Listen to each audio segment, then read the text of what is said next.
저희는 계속 I believe의 말씀을 지난 3월부터 예수님의 성품에 대해서 듣고 또 함께 묵상해 왔습니다. 오늘은 온유에 대한 말씀입니다. 어떤 분이 극장에 갔는데 극장에는 모자를 쓰면 안 되는 그런 극장이었습니다. 근데 가만히 보니까 어나운서가 앞에서 이제 공연을 시작하려고 그러는데 가운데 한 분이, 신사분이 모자를 쓰고 있는 것입니다. 그래서 어떻게 모자를 벗길까 이렇게 생각을 했습니다. 여러분께서는 어떻게 하시겠습니까? 고민을 했습니다.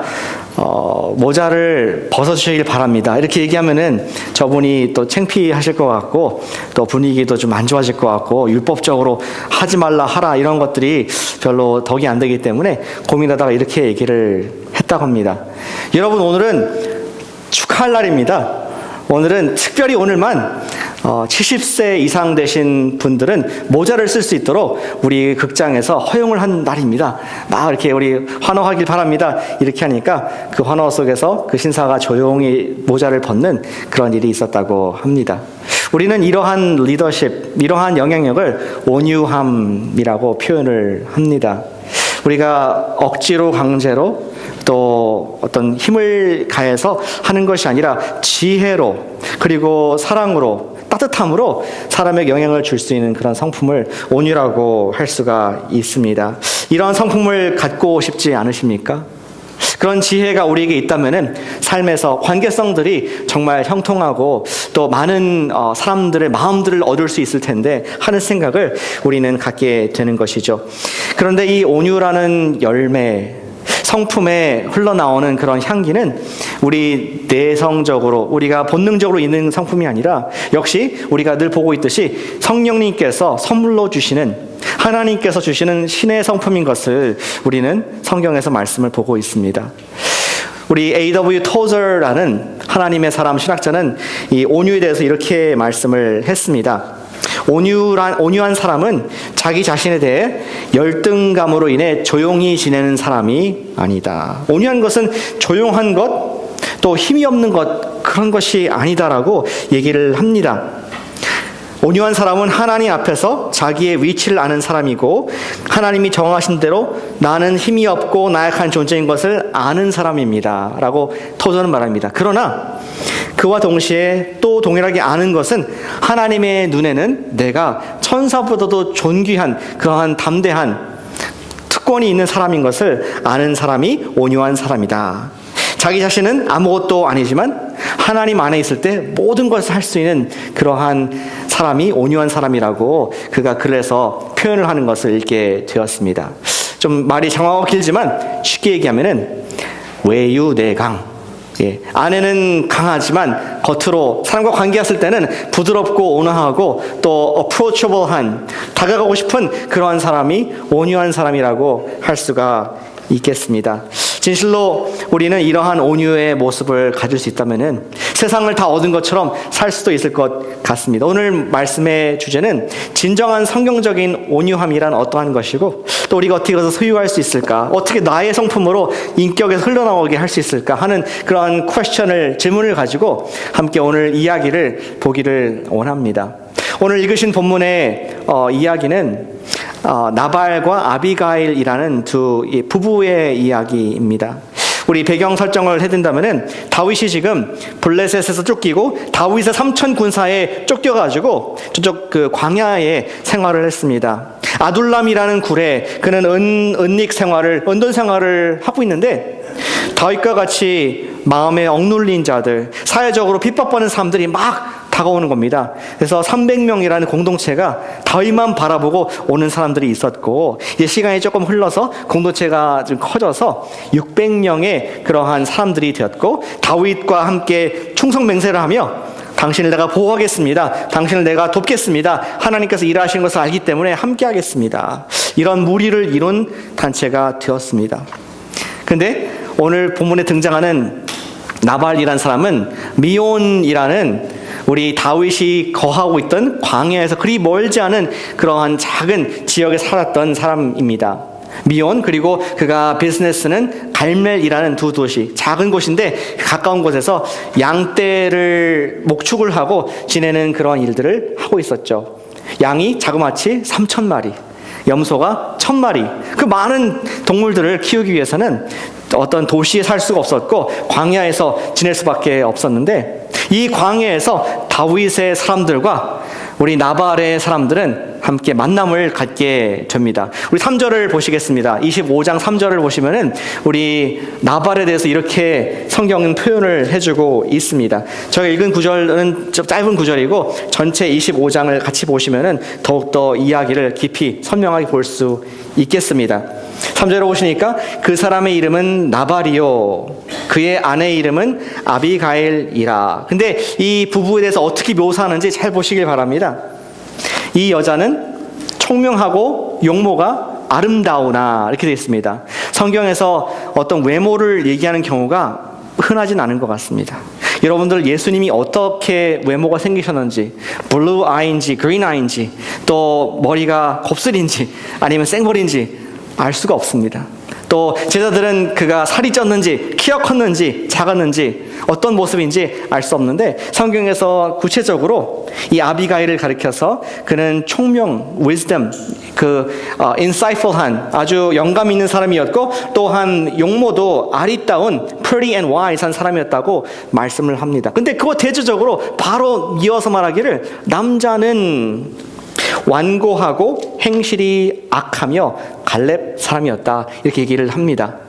말하기를 조금 성경은 부드럽게 표현했는데 악하다라고 이렇게 evil한, 이 사람은 마음이 딱딱하고 고집스럽고 그런 사람이라고 얘기를 합니다. 또 한 가지 특징이 있었죠. 그는 그 당시에 부자였습니다.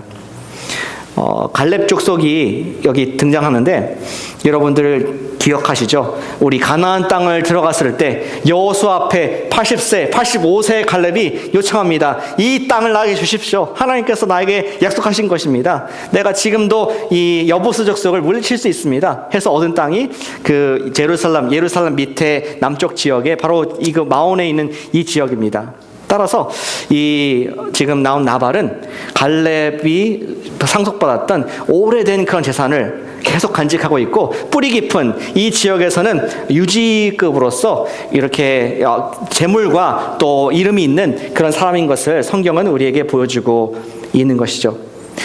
다시 말씀드리지만 우리 마치 미녀와 아수처럼 아주 뛰어난 아름다운 여성, 그리고 또 남편은 악하고 완고한, 뭔가 좀 재미있는 스토리가 나올 것 같지 않습니까? 기대가 되는 그런 대조를 그리고 있습니다. 이런 세팅에서 다윗은 나발과의 만남을 갖는데, 나발이 그가 이제 자기 목자들을 통해서 목축을 갈멜 지역에 사고 있을 때 다윗이 정말 가진 것 없는, 그리고 사람만 많이 따라오는 그 다윗이 나발을 도왔었습니다. 그의 양들이 흩어지지 않고 또 밖에 그들을 노리는 사람들로부터 보호하는 그러한 일들을 했고, 이제 기분 좋은 계절이 됐습니다. 언제? 양을 털을 깎을 때가 되었다고 우리에게 보여주고 있는 것이죠. 8절을 보시겠습니다. 8절 다윗이 이렇게 접근을 합니다. 내 소년들에게 물으면 그들이 내게 말하리라. 즉 내 소년들이 내게 은혜를 얻게 하라. 그리고 우리가 좋은 날에 왔은즉, 무슨 좋은 날입니까? 양털 깎는 날. 우리 농사 짓는 분들한테는 수확을 거두는 우리 Thanksgiving 또는 우리 추석, 이런 때가 축제의 날, 기쁨의 날, 막 흔히 나눠주는 베푸는 날이지만, 양을 기르는 분들에게는 양털을 깎는 날이 celebration, 축제의 날입니다. 이렇게 좋은 날 우리에게 선심을 써달라, 이런 얘기를 하는 것입니다. 우리가 좋은 날에 왔은즉 네 손에 있는 대로 네 종들과 내 아들 다윗에게 주기를 원하노라. 이제 겸손하고 저 자세로 지금 다윗은 자기만 바라보고 있는 이 따르는 600명의 사람들에게 뭐라도 좀 줬으면 좋겠다. 좋은 날 아닙니까? 추석날 아닙니까? celebration, 하나님께 감사하는 날 아닙니까? 그리고 다윗은 굉장히 예의를 차려서 얘기를 했습니다. 그 앞에 있는 구절도 보겠습니다. 6절입니다. 6절 같이 읽어보실까요? 시작.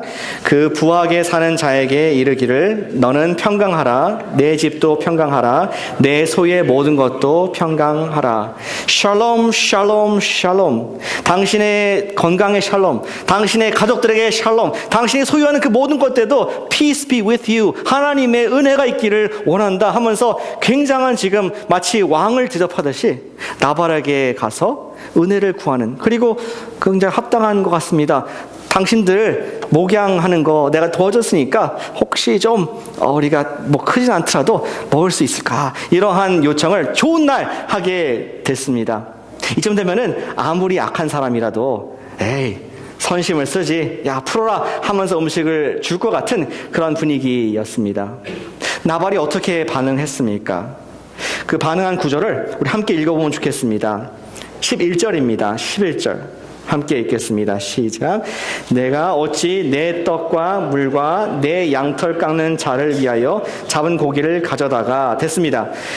지금 1인칭을 많이 쓰고 있습니다. 나발은 얘기하기를 내가 어찌 내 떡과 내 물과 내 양털 깎는 자들을 위해서 하는 이것을 내가 알지 못하는 다윗에게 주겠는가 하면서 굉장히 불쾌하게 mine 하는, 아까 성경이 말하는 완고하고 고집스러운 그리고 악한 나발의 모습을 보여주게 되는 것이죠.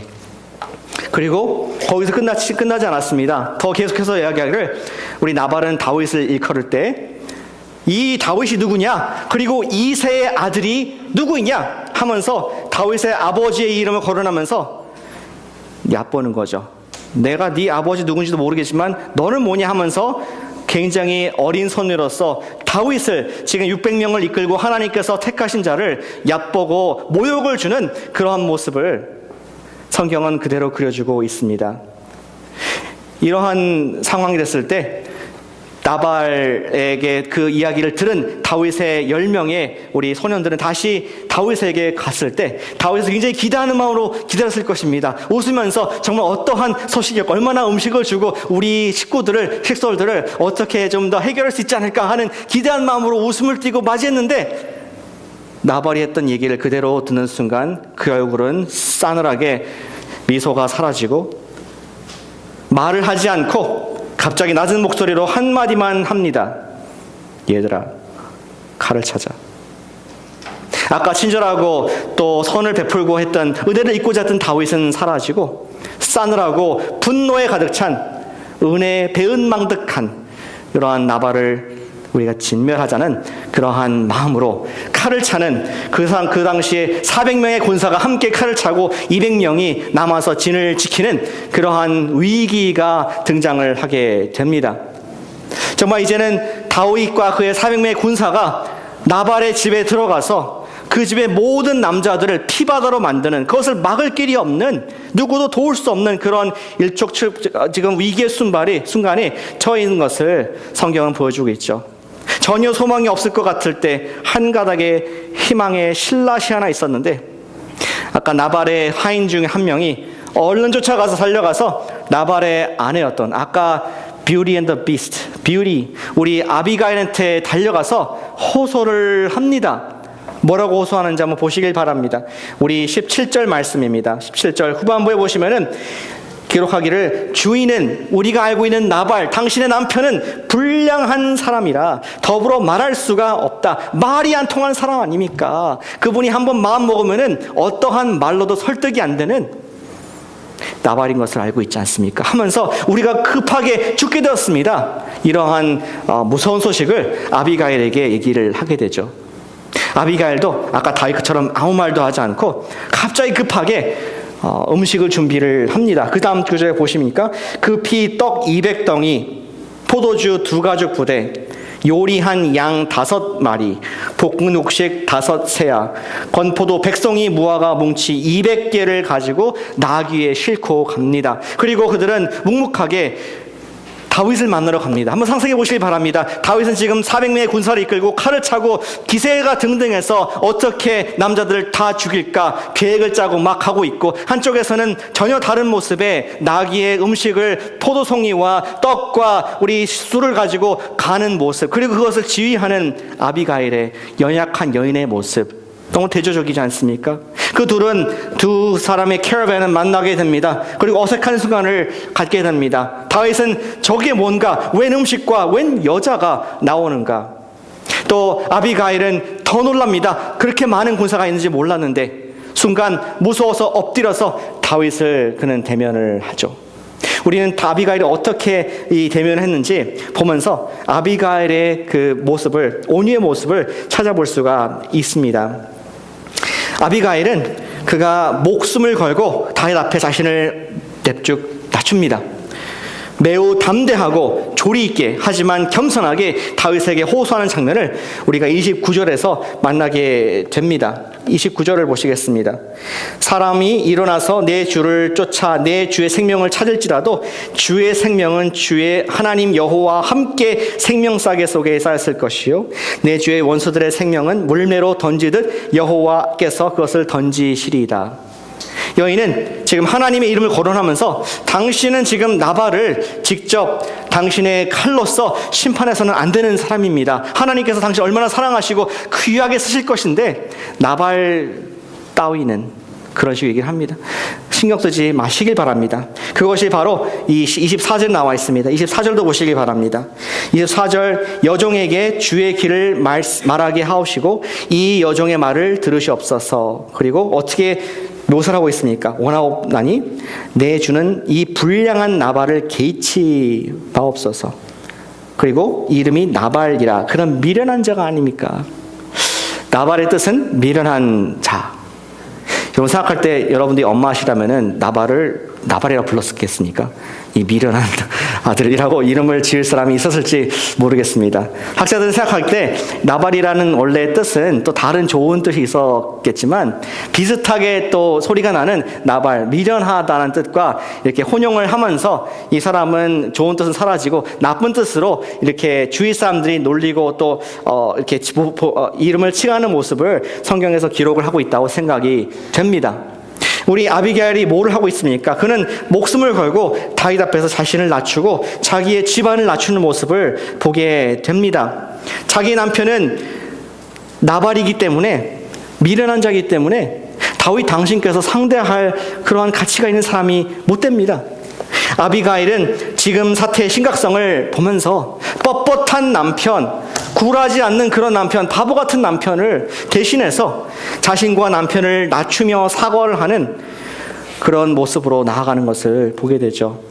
그리고 그는 그러한 모습으로 끝나지 않고 아까 읽었던 그 말을 하게 됩니다. 아비가일은 하나님께서 다윗을 축복하시는 분 아닙니까? 하나님께서 함께 하시는 분이 당신 아십니까? 하면서 그가 다윗에게 설득을 하는 모습을 봅니다. 아마 29절 그 말씀을 눈을 동그랗게 뜨고 두려운 가운데 하지만 담대하게 다윗에게 당신은 하나님께서 인친자이시고 생명싸게 어떤 하나님의 생명의 보자기로 보호하시는 force field, 어떤 보호막이 있는 그런 하나님의 사람인 것을 내가 알고 있습니다. 그리고 29절 끝에를 보시길 바랍니다. 뭐라고 표현하는지. 내 주의 원수들의 생명은 물매로 던지듯이 여호와께서 그것을 던지시리이다. 왜 하필이면은 아비가일이 다윗을 얘기할 때 물매를 얘기를 할까요? 뭐 생각나는 게 있으십니까? 아비가일은 분명히 알았습니다. 이 다윗이 어떤 사람인지. 아까 나발은 거만하게 얘기했지만 아비가일은 이 사람이 예전에 우리가 블레셋에 영향을 받았을 때 아무도 나가서 싸울 사람, 용기가 있는 사람이 없었을 때 그는 자기의 물매를 가지고 거인 골리앗을 하나님의 이름으로 무찔렀던 것을, 그의 목을 뱉던 것을 알았던, 하나님께서 함께 하시고 그를 왕으로 택하신 것을 알았던 아비가일의 모습을 우리의 이 성경 구절에서 발견을 하게 됩니다. 당신은 존귀한 사람입니다. 당신 손에 피를 흘리지 마시기를 바랍니다. 하나님께서 당신을 보호하시고 vengeance, 하나님께서 복수해 주실 것입니다. 이러한 메시지를 다윗에게 얘기를 했습니다. 여러분들은 그런 말씀 들었을 때 어떻게 반응하시겠습니까? 다윗은 완전히 놀랐습니다.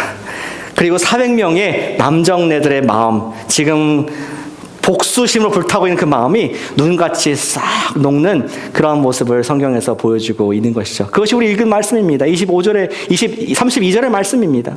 거기에서 보니까 다윗이 하나님을 찬송합니다. 아비가일을 보내셔서 구원하신, 이 죽을 남자들을 다 구원한 하나님을 찬송한 뒤에 아비가일을 칭찬합니다. 너의 지혜와 너의 그 말이 정말로 우리의 마음을 부드럽게 하고 우리의 의도를 180도 바꾸는 놀라운 힘이 있었다 하면서 아비가일을 굉장히 높이는 모습을 보게 되는 것이죠. 그리고 아까 끝에 35절에 그 말의 청을 들어줍니다.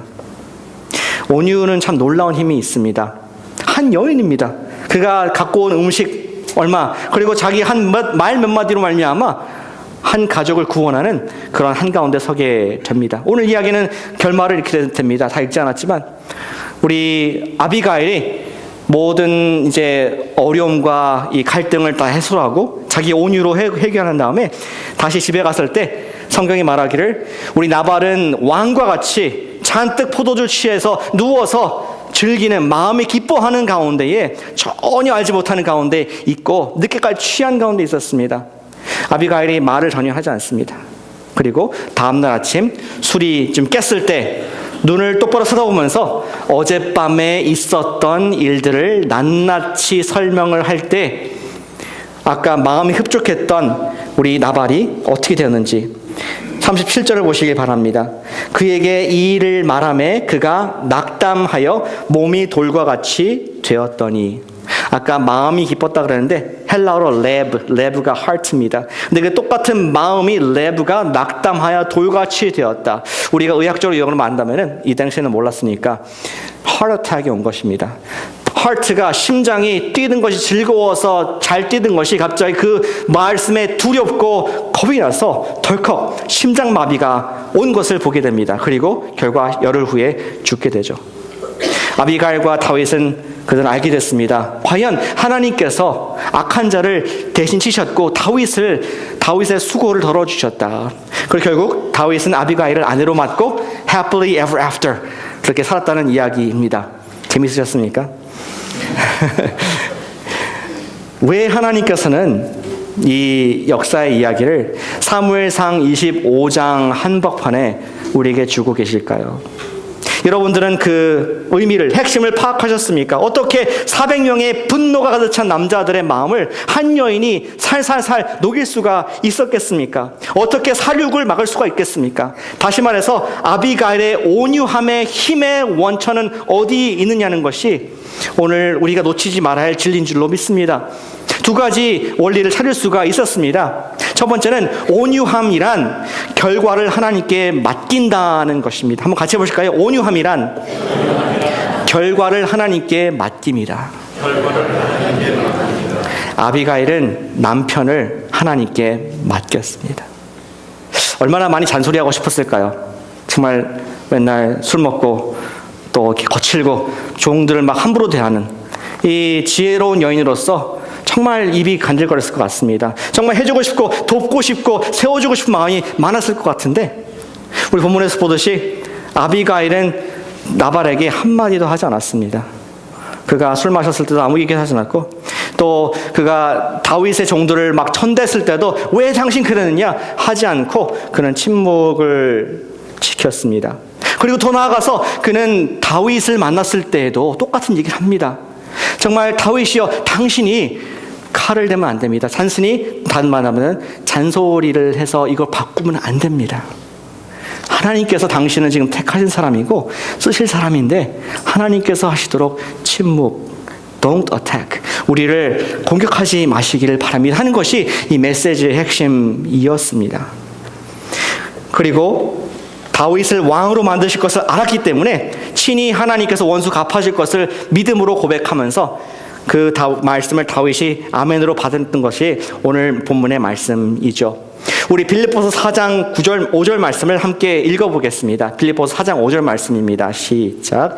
너희 관용을 모든 사람에게 알게 하라. 주께서 가까우시니라. 사도 바울은 말하기를 예수님께서 다가오실 날, 돌아오실 날이 얼마 남지 않았는데 내일에도 올 수 있는데 그렇기 때문에 너희가 관용 온유를 행하라. 다시 말해서 하나님이 시퍼렇게 살아계시기 때문에 하나님이 다 보고 계시고 아시기 때문에 네가 스스로 네 힘으로 해결하려고 하지 말고 오히려 침묵하고 오히려 온유를 베풀고 선대하라는 말씀이 신약에서 똑같은 가르침인 것을 보게 됩니다. 또 다른 표현으로 시편 46편 10절에서 이렇게 기록을 하고 있습니다. 들어보시기 바랍니다. 이르시기를 너희는 가만히 있어 내가 하나님 됨을 알지어다. 잠잠하라, 가만히 있으라. 이것은 게을르기 있으라, 또 don't care, 그냥 생각을 끄라 하는 것이 아닙니다. 가만히 있을 사람은 믿음의 사람입니다. 하나님이 하나님 되심을 알지어다, 하나님을 믿을지어다, 그를 의지할지어다, 따라서 잠잠할지어다. 그것이 성경이 말하는 온유인 줄로 믿으시길 바랍니다. 주님께서는 온유함은 결과를 하나님께 맡기는 것이다 우리에게 가르쳐주고 있습니다. 사랑하는 여러분, 답답한 경우가 있지 않습니까? 배우자에게 하고 싶은 말이 항상 있습니다. 자녀들에게 하고 싶은 말들이 있습니다. 그러나 안 바뀔 건 안다면은 잠잠하는 것이 온유함의 한 특징인 것을 또 믿으시길 바랍니다. 그러나 두 번째 온유가 있습니다. 결과를 하나님께 맡길 뿐만 아니라 온유함은 자기를 희생해서 다른 사람을 위해서 중재하는 것임을, 다시 말씀입니다. 온유는 나를 희생해서 다른 사람을 중재하는 것인 것을 정확하게 보여주고 있습니다. 같이 해보실까요? 온유는 나를 희생해서 다른 사람을 중재하는 것이다. 감사합니다. 아비가일은 나발의 생명과 나발의 가족의 생명을 구하기 위해서 목숨을 걸고, 자기의 일이 아닙니다. 남편의 잘못을 인해서 지금 다윗에게, 큰 군사를 가진 다윗에게 한 가냘픈 여인이 다른 종들 없이 나가는 모습을 우리는 눈여겨 보길 원합니다. 여인을 이길 수 없었던 다윗, 그가 이길 수 없었던 것은 그녀가 자신을 낮추고 자기를 위해서 아니라 남편을 위해서 호소하는 그 모습이 너무나 강력한 에너지와 능력이 됐기 때문에 다윗은 그녀의 말을 어길 수가 없었고 죽일 수가 없었던 것입니다. 저는 이 말씀을 보면서 예전 20년 넘게 30년 가까이 되는 시점에서 우리 중국에서 있었던 일이 기억이 났습니다. 사진 한 장이 기억이 났는데 한번 보여주실까요? 사진 한 장이 있습니다. 기억하시겠지만 천안문 사태 때 이름 모를 한 사나이가 쇼핑백 같은 것을 들고 탱크 앞에 서 있는 장면입니다. 그 다음 슬라이드 보여주시겠습니까? 소리를 키워주십시오.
탱크가 한 사람을 깔아 죽일 수 있었겠습니까? 중국에서 얼마든지 할 수 있었지만 하지 못했습니다. 왜냐하면은 그 사람은 he stood for something greater than himself.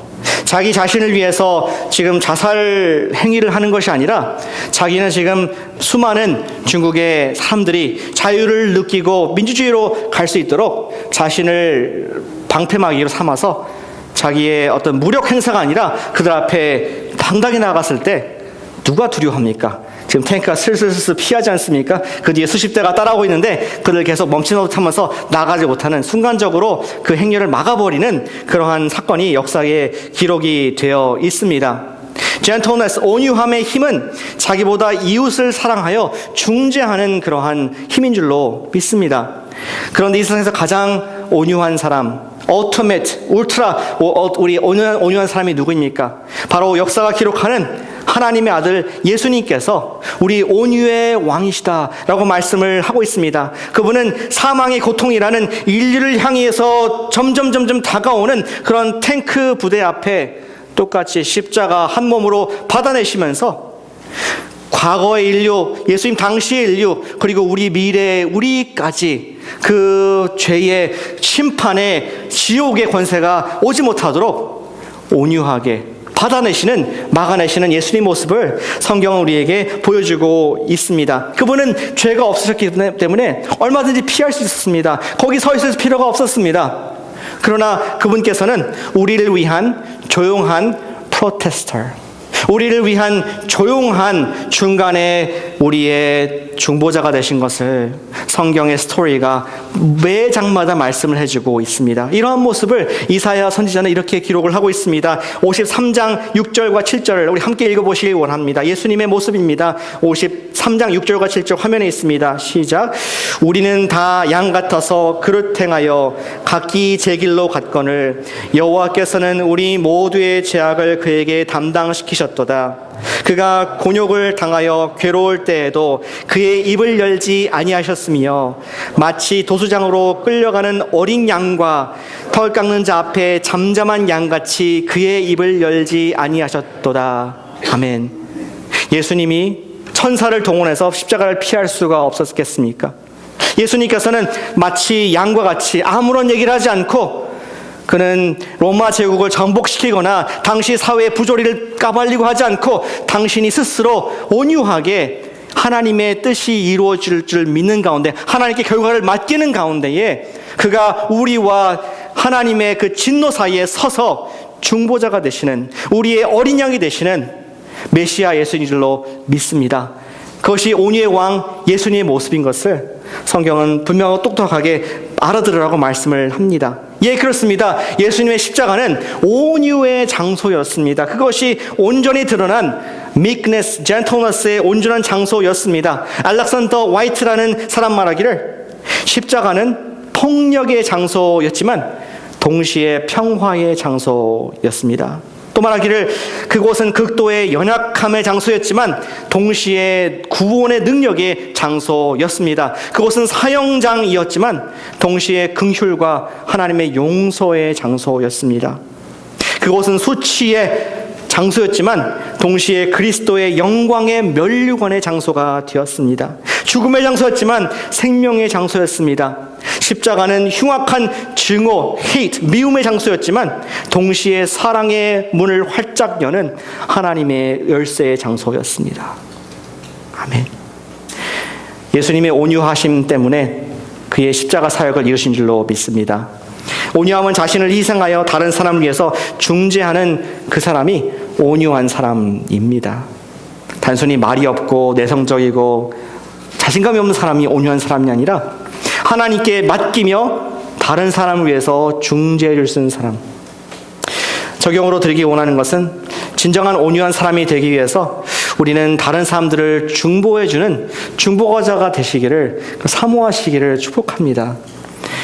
이에는 이, 눈에는 눈, 그것이 세상에 올립니다. 누가 악한 것을 했을 때 내가 때리는 것이, 다시 hitback하는 것이 세상에 올립니다. 그러나 온유한 사람은 내가 피해를 입고 내가 악을 당했다 할지라도 어떻게 한다? 하나님께 결과를 맡기고 중보해 줄 수 있는 사람. 누가 나발을 위해서 기도해 주겠습니까? 누가 우리 삶 가운데 힘들게 하는 그분을 위해서 기도로 중보로 나가겠습니까? 힘에는 힘으로 나가면은 또 다른 폭력을 낳게 되지만 힘의 악의 선으로 그리고 예수님과 같이 중보자로 나아갈 때 그들은 감당할 수 없는 예수님의 복음을 듣게 될 줄로 믿으시길 바랍니다. 온유, 그것이 예수님의 복음입니다. 온유한 사람은 죄를 짓고 있는 사람을 불쌍히 여기며 눈물로 그를 기도해 줄 수 있는 사람, 그것이 온유한 사람인 것이죠.